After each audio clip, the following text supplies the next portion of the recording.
Now, this summer marks 20 years since 7/7, when 4 suicide bombs were detonated on London's transport system, killing 52 people and injuring hundreds more. It led to the biggest police investigation in British history.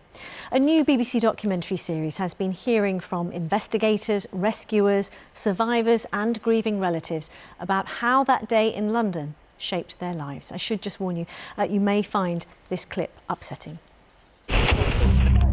Reports are just coming in of an explosion at Liverpool Street Station. Through the city at peak rush hour. It was the biggest act of murder on English soil in centuries. Police are treating it as a terrorist incident. 52 people had been killed, 700 people were injured in today's events. The horror and loss of life on 7/7 was something that I don't think any of us who was involved will forget. Well, one of those who took part in the 7/7 documentary series is Thelma Stober, a solicitor from London who was on the Aldgate tube and suffered life-changing injuries. Thelma, it's so good of you to join us here on BBC London. Thank you. When you were asked to take part in this documentary series, did you have to think twice? Yes, I did.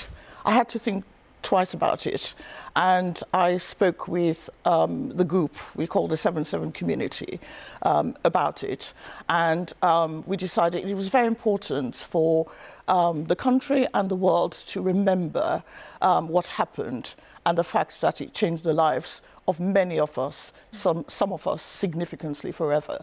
20 years may seem a long time, but it's very important people remember. You know, we all have life-changing injuries, and for many of us, including myself, those injuries continue and subsequent injuries manifest themselves. Do you feel comfortable telling us those injuries? Yes, of course. You know, I lost my left leg. I lost part of my right leg.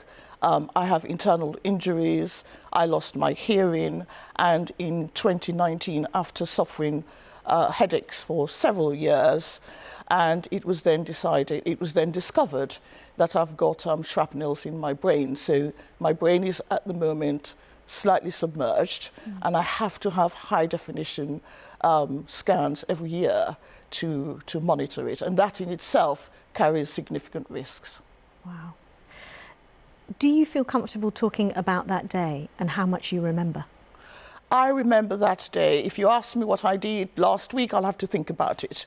But if you ask me about what happened that day, I remember absolutely everything. I had the fortunate opportunity of leading the legal work relating to the Olympics.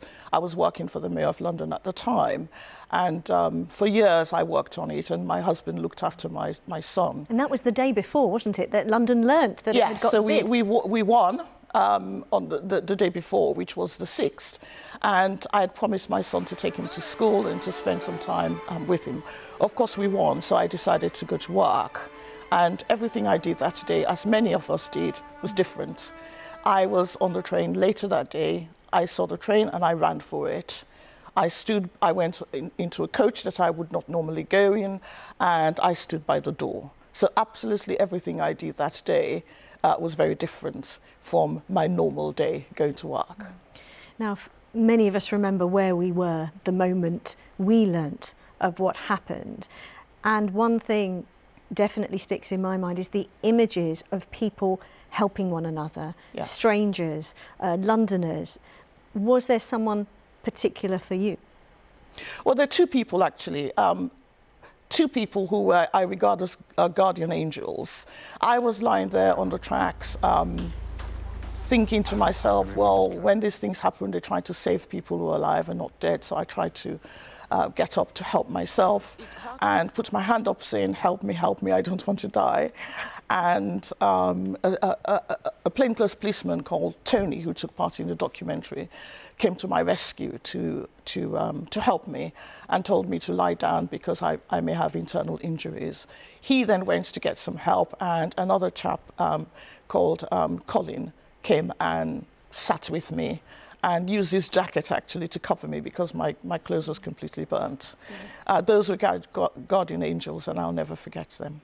And as you say, just those small details that you remember. Thank you for sharing that with us. We really appreciate that. And And can I ask Thelma briefly, what do you hope that people take away from this documentary? Yeah. First of all, can I just make it very clear? I don't speak just about myself. I speak for the 7/7 community. And what is important for us, for people to take out of this, injuries are not a one-off, whether it's seen or unseen. We live with those injuries. We all go about our daily lives. We try to make a difference to society. We have assistance and, you know, the London Emergencies Trust, the National Emergencies Trust. But it's important 20 years on for people not to forget. We live with those injuries, and it's life-changing, and it's forever. That's so well said. Thank you so much. Thank you so much for being here. We really appreciate it. Thelma Stomer there. Thank you. Thank you.